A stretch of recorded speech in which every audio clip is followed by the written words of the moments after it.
Kita akan lihat Kejadian pasal 16. Kalau kita melihat pasal ini, kita menemukan bahwa Papa di surga itu nggak pernah pilih kasih. Katakan amin. Dia bukan milik orang Kristen. Setuju? Tuhan kita juga bukan milik hanya untuk Jewish people atau orang Yahudi saja. Tapi dia itu mengasihi semua orang. Dan kasihnya itu sama. Maka itu Tuhan Yesus pernah berfirman, kepada orang jahat pun aku tetap memberikan matahari yang sama. Betul, nggak mungkin kalau kita punya tetangga maling, perampok, pemerkosa, terus kalau pagi matahari terbit dia belok nggak ke situ. Ngerti nggak maksudnya?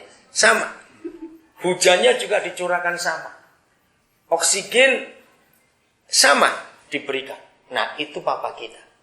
Kejadian 16 ini kita melihat bagaimana Hagar, perempuan Mesir yang dipaksa untuk dinikahi oleh Abraham.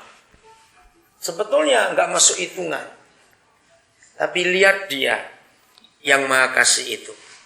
Ayat yang ke-7 saya mulai baca. Kejadian 16 ayat yang ke-7.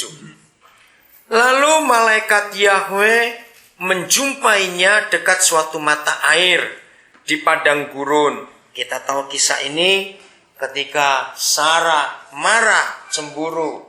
Lalu dia, Hagar dan anaknya Ismail diusir. Ternyata kehabisan air. Ya, yakni dekat mata air di jalan ke Syur. Ayat 8. Katanya, Hagar hamba Sarai, dari manakah datangmu? Dan kemanakah pergimu? Ini malaikat. Di sini kita melihat Papa nggak pernah pilih kasih. Katakan amin. Dia nggak pernah pilih kasih. Dia tahu. Disapa Hagar ini. Terus jawabnya, aku lari meninggalkan Sarai nyonyaku. Lalu kata malaikat Yahweh itu kepadanya, kembalilah kepada nyonyamu. Biarkanlah engkau ditindas di bawah kekuasaannya. Aneh bukan perintah ini? Kenapa? Biar kau ditindas. Kemarin malam, maminya Permadi pas mau pulang, dia cuma ngomong satu kata kepada saya. Obey. Tante ya, hari John siapa John? Santai dengar? John Hagee. Apa-apa pokoknya nurut, obey. Nah saudara, kalau kita jadi Hagar, tahu kalau balik ke rumah nyonyanya ini ditindas, kira-kira mau nggak? Ngapain? Atau orang Jawa punya pepatah, ulo marani kepuk. Artinya enggak ada ular bodoh mau deketin pukulan tuh enggak ada. Nah, dengar ini, engkau kan ditindas. Terus lagi kata malaikat Yahweh itu kepadanya, aku akan membuat sangat banyak keturunanmu sehingga tidak dapat dihitung karena banyaknya. Selanjutnya, sudah berapa kali malaikat Yahweh berbicara? Saudara, kemarin malam yang tidak hadir, yang hadir bisa cerita. Kita belajar kemarin malam bagaimana kita bersekutu dengan Tuhan sebagai Papa waktu kita mendengar suaranya.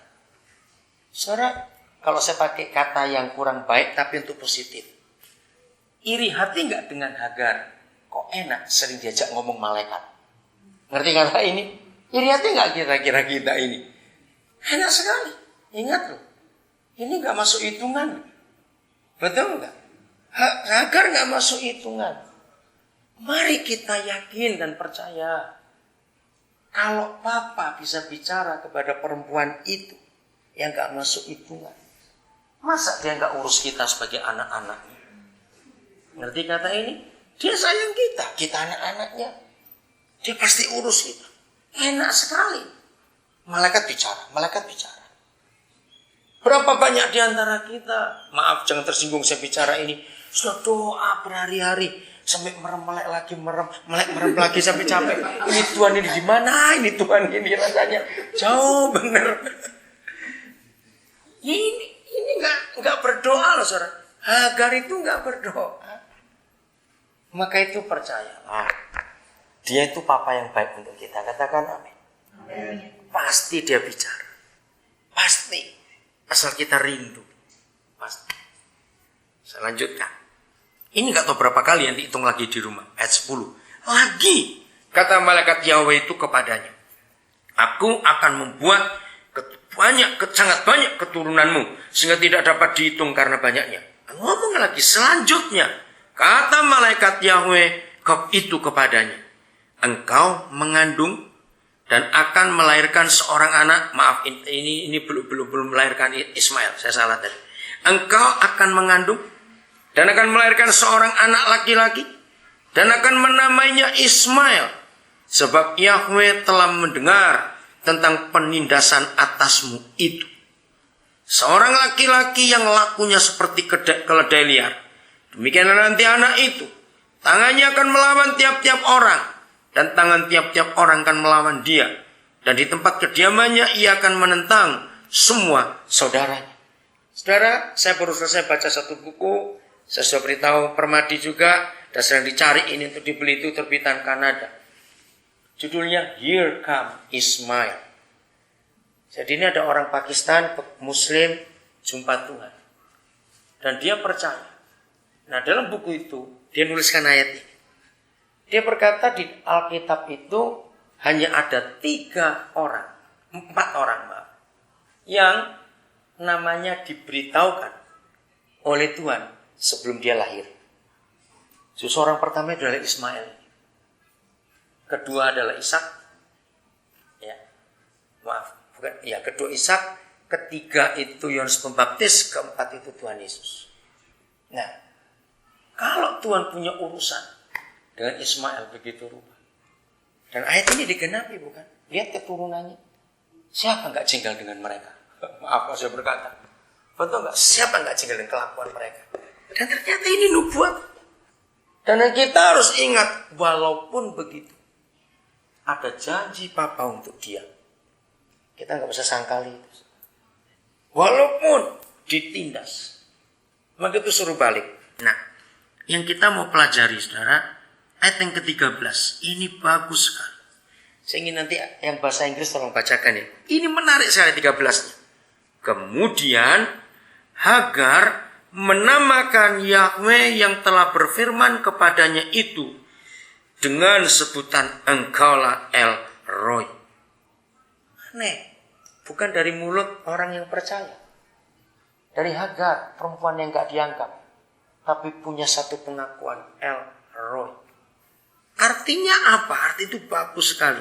Sebab katanya, bukankah di sini dalam tempat yang menderita itu, kulihat dia yang telah melihat aku. Bahasa Inggrisnya tolong yang bawa. Di situ, ayat yang ke-13.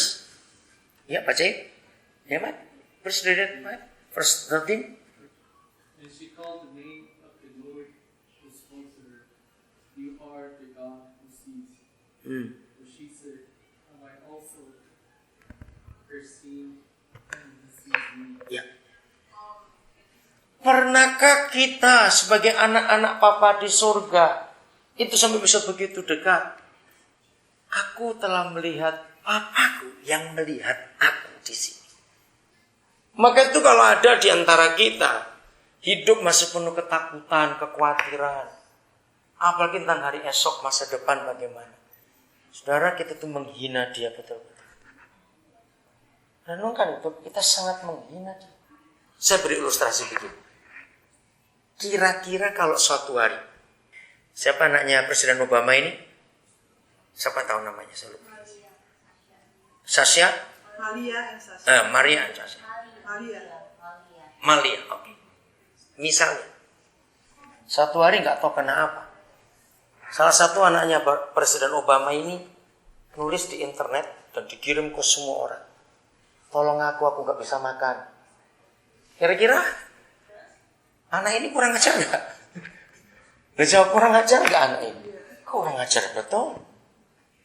Ayo kita lihat hidup kita, melihat masa depan kita. Apa yang kita pandang dan bagaimana sikap hidup kita? Kalau Hagar saja yang nggak masuk hitungan, Tuhan ajak ngomong sampai begitu jelas.